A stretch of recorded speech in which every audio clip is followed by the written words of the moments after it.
What is up, guys, and welcome back to a brand new video. Today we are back with another episode of F1 2016 career mode here for the Hungarian Grand Prix. Before we get stuck into things, I want to draw attention to my merch drop, which went live yesterday. There's a very limited opportunity to get some merchandise if you want to get it. It's only available for this weekend and possibly Monday as well, but after that you won't be able to get it again. I'll leave a link to it down in the description. You don't have to buy it, there's no pressure or anything, but if you do want to cop some merch, now is the time. But anyway, with that said, let's move on to the Hungarian Grand Prix. It was an interesting start to the weekend, not much pace to be found. I think we were down in P17. We slightly improved in practice too. Not really testing the waters with the soft compound tyre as of yet. I was just trying to figure out my long runs a little bit, and they were alright, but the one lap pace, at least on the soft compound tyre, was really bad. Like, the tyre temps were out of control. It was bad last season at Germany and Hungary, but now it's even worse. The car gets faster and more energy and heat gets put into the tyres, and they just can't cope. So this is a huge issue now with the state of career mode at this stage. When we get to tyre temperature sensitive tracks like this one, it's just, I don't know, the tires just can't cope with how fast these cars are now, and really struggling. I tested really high tire pressures like you guys suggested. Seems I've been having the wrong mantra of thinking that low tire pressures would equal lower tire temps. Because sometimes the game can work in funny ways. It has its own little nuances that don't exactly translate from real life to this game when it comes to setups. But yeah, it was the same outcome when I tried tire pressures at both ends of the spectrum. So it's not a tire pressure thing, unfortunately. So it's a real head scratcher. Our pace over one lap will definitely suffer because of this. We hope you're looking forward to today's qualifying in Hungary as much as we are. We think it's going to be a cracker. Okay, you should be able to get into the next qualifying session easily, so try to get a hot lap in early so we can save the tyres. And we will definitely try to do that. So yeah, it's I'm not going to lie, I'm quite worried about how we're going to manage this qualifying session.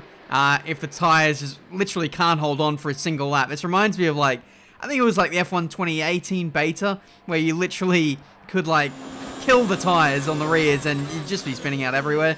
It might have been F1 2017, I can't remember. But when you just can't use the tyres in their operating window, it's a real problem.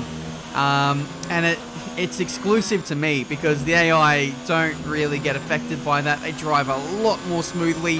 They have traction control. Life just is a whole lot easier for the AI, and so as such, I feel like our pace on the softs is potentially a lot worse than what it could be on the medium. So it might even be worth chucking on a set of medium tires in Q2 to start the race on those. I feel like chucking on the softs at the start of the race will be a real killer for our race strategy and getting. We're knocked down in Q1. We're knocked down in Q1. I put in an okay time, and I fast forwarded to just move on to the next session, as I always do, but we've been caught out. We are 18th place in the Hungarian Grand Prix in a Ferrari. That is, I'm not going to lie, the top 3 or 4 teams in this field now have a monopoly over the rest of the grid, and we've been knocked out in Q1. That's amazing. And not in a good way. Oh my god, okay. So, yep. I wanted to start on medium tyres for this race because of the tyre temp issue. Looks like I've got my wish. We will be starting in last place this Hungarian Grand Prix. Since we're at the back, I'm going to take a grid penalty. There is one component which is probably going to be marginal to the end of the season, and that's the control electronics. Haven't got any upgrades on that for durability, so we'll upgrade that and we'll be fine for the rest of the season, but what a nightmare. What a nightmare. I don't know what to say. We've seen some astonishing Grand Prix here over the years, haven't we? The drama of 2015 is a recent example. Jenson Button's first win on a wet track in 2006, or in 1997, Damon Hill's heartbreak in the Arrows after a late gearbox failure cost him what would have been the team's only ever victory. What a wonderful place this is to come racing today.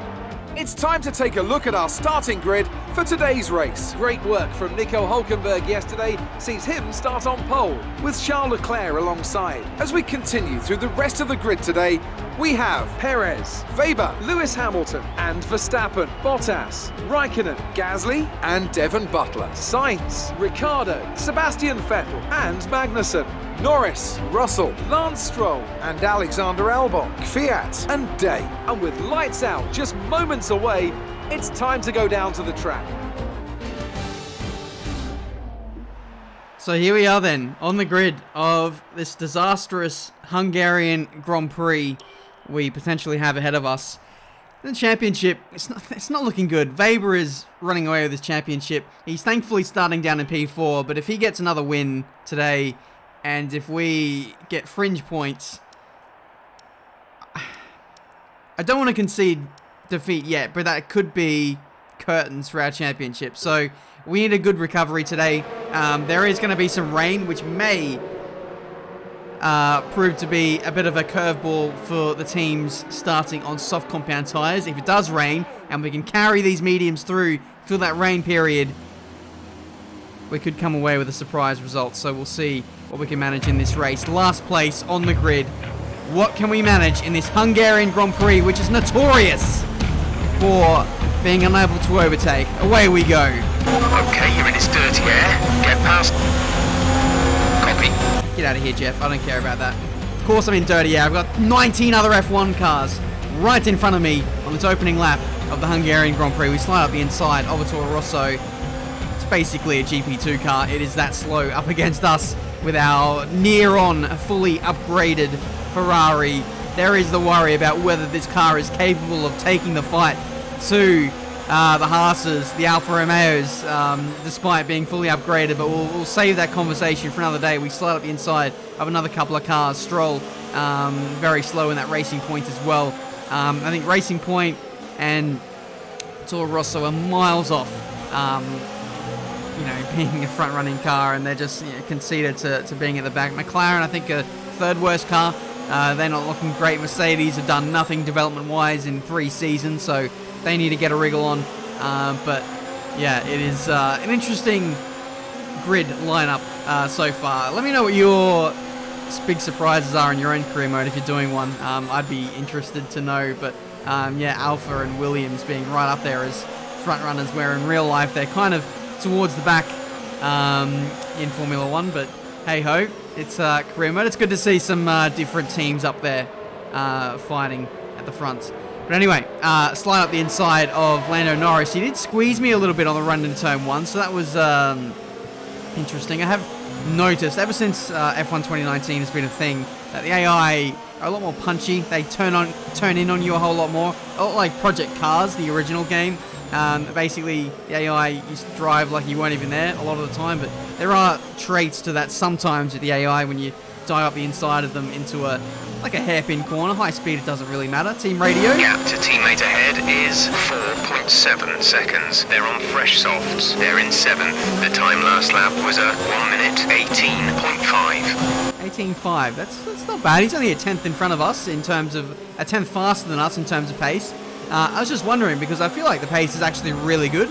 I've made some really solid inroads in the opening couple of laps, and I don't know, I feel like I'm gravitating towards the front runners, and they're not really getting away in the same fashion that I thought they might be. That's Russell completely turning in on us, like we're not even there. Like I said, just harping back to the point I was making earlier, that was a more extreme case of the AI not leaving space. But I mean, fair play. If he wants to get punchy, we're going to get punchy back at him up the inside into the 3rd sector, and we're going to give him a bit of a squeeze towards the ripple strip. We're still side by side. Let's see if we can get this move done around the outside now. And it is P14, or it will be as soon as we negotiate this last corner. And it is P14. Very nice move. We're making some really nice moves here up against the AI. It seems like the guys on softs just have no pace.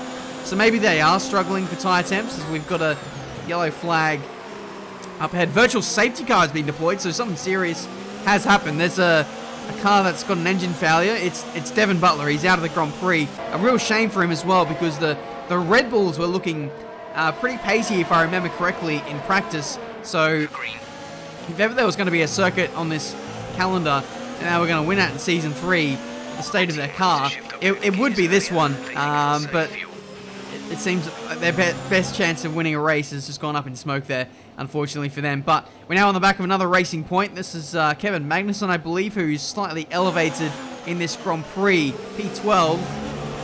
Not bad for a backmarket car, it must be said. But you can see the engine overheating for us, so we'll need to cool that down. I've been running in high engine modes, high deployment modes so far in this Grand Prix, just trying to make up the difference a lot early on. As soon as we can get some clear air, then we'll be able to truly showcase our pace. But when we're tucked in the dirty air of other cars, it really is hard to show what we've really got in this race, and that's even more impressive that we've been able to make up the inroads that we have as we go around the outside of Magnussen there. That was pretty close. Bit of a squeeze, but it was fair. And we move up into P12. Only 7 laps into this race, and we've made a lot of moves so far in this Grand Prix. That's another one up the inside of Ricardo into turn 1.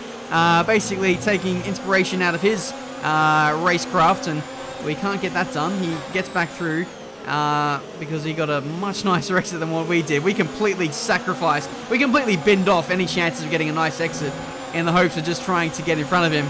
Didn't work. This time, though, round the outside into turn 5. And I don't mind if I do. That's P11 for us now. We got a really good run out of here. Ricardo couldn't convert that good turn 1 into turn 2 and made him weak. We got him through turn 5. It's probably turn 4, actually. I'm not good at corner names. It is turn 4. 1 is the right-hander. 2 is the left-hander. 3 is the right-hander. And then the fast left is turn 4. There you go. Maths. I'm good at it. I think. I'm not sure.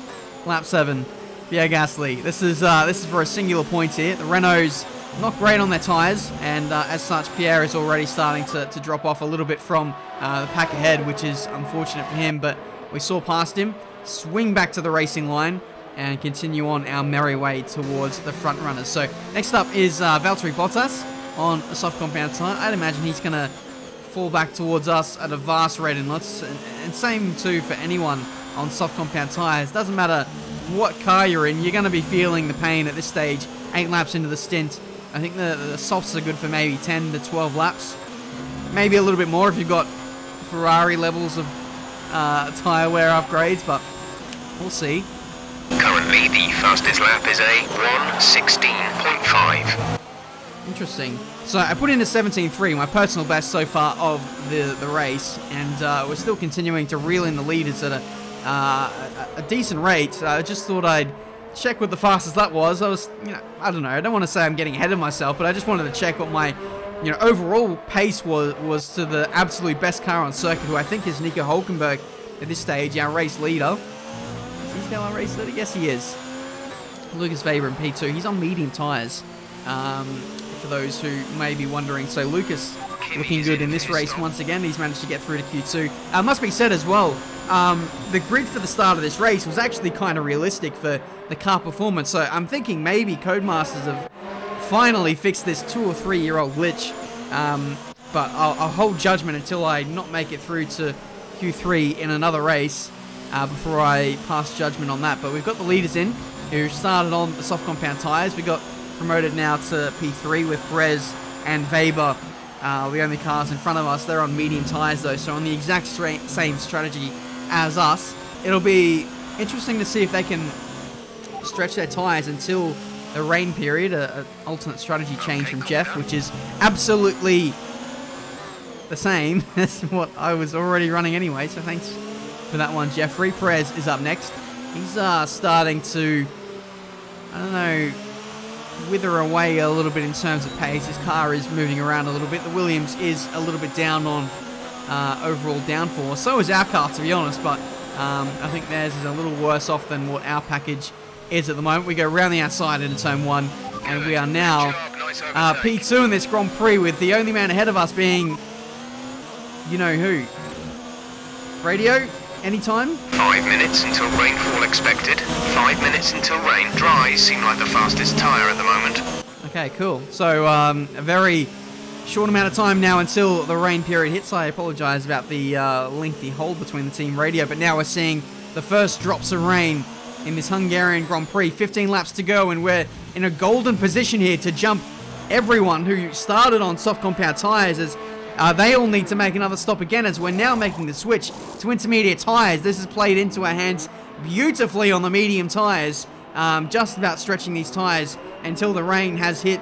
Everyone is in, including Hulkenberg, our pole sitter. He'll be absolutely ruining this weather change. It's only going to be a brief shower as well. It was only covering up one quadrant of the Grand Prix. I think we will be going back to dry compound tyres in a matter of only 5 minutes. So the guys who have started on the soft compound tyres and got the undercut on us will be absolutely raging to see that their race has been stolen from their grasp.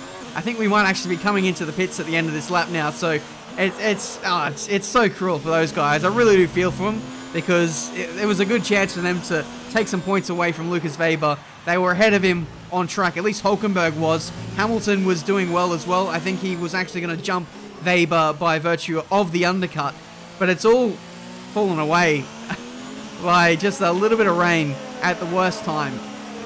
Back to dry tyres. We're going to see if we can get the lead off of Weber here, because he was 4 or 5 seconds up the road. He stayed out the extra lap on intermediate tyres. I feel like it's dry enough for these tyres. As we rejoin on the circuit, it's a little bit damp, but not too much as the DRS gets enabled. It is now optimal time for the dry tyres. I'm weaving the wheel because I feel like this could potentially be a race victory for us from last place on the grid in this Hungarian Grand Prix. Here comes Weber. This is going to be the decider, isn't it, to see who comes out on top and wins this race in Hungary. We rejoin on the circuit. You're in the top 10 now. Keep it up. And Weber's still 5 seconds ahead. Weber's going to win this race. I thought we were a genuine chance of winning this Grand Prix because I undercut him. I was on the right tyre at the right time. Sometimes you can make up like 10 seconds if you pit on the right lap, but didn't work. Weber's got 1 lap fresher tyres. He's got the gap. He's got the pace, and he will storm away with his race victory. At the moment, we're just trading. Oh, I'm trying to trade fastest laps. Really, he sets a 14.1. We come across the line and set a 15.4, despite setting at the time a purple middle sector. We set another purple middle sector, but Lucas goes even faster on the last lap. It will be P2, but it could have been a win. Good job, you did really well. Super driving. At least I feel like it could have been a win. Alfa Romeo have been winning fans the world over with their brilliant driving, showing that they're a force to be reckoned with out there on the track. They'll certainly be building on that fan base after today's excellent result. Well done. Lucas does it again. This one was handed to him on a plate. Same too for me. Last place on the grid, last to second. You know, we do challenge videos and don't ever get this close, so you know, at the end of the day, I've got to be ecstatic about the result. You know, I needed to keep myself in the championship fight. I feel like we've done so, just about, but Lucas still gets 7 points over us in the standings. Let's move to those now. 59 points away. Heading into the summer break. That's a big gap to claw in now. I feel like next race, we need to win. We need to win Spa, we need to win Monza, and go from there. I feel like we were in a similar kind of circumstance. Maybe in F1 2018 career mode when I was in the Williams, and that was a real crunch time for me at that time. But yeah, we need this ultimate downforce upgrades to go on the car for the next race in Belgium, so we can run lower downforce, I suppose. We're going to try and get the ultimate rear downforce upgrade on the car as well. There's a couple of drag reduction upgrades we can do as well. So it's all aero at the moment for our car.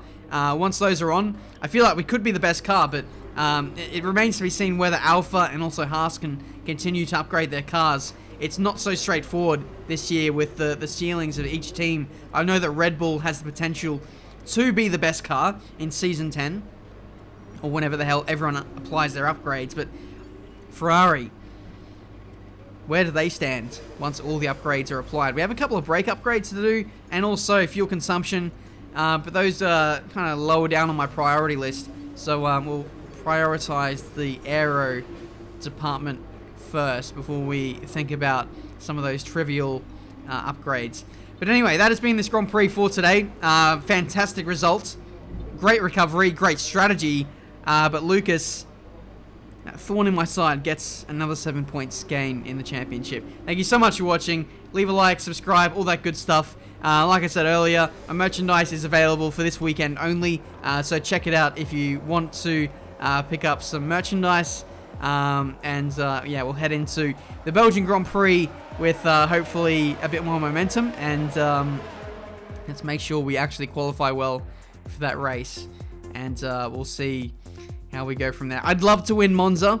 I would absolutely love to win Monza, being a Ferrari driver. I haven't, like I said, driven in a Ferrari in career mode since F1 2014, and this is our first chance to win in front of the Tifosi, just like Charles Leclerc. Let's make it a Grand Prix worth remembering. Until then, thank you so much for watching, and I'll see you next time.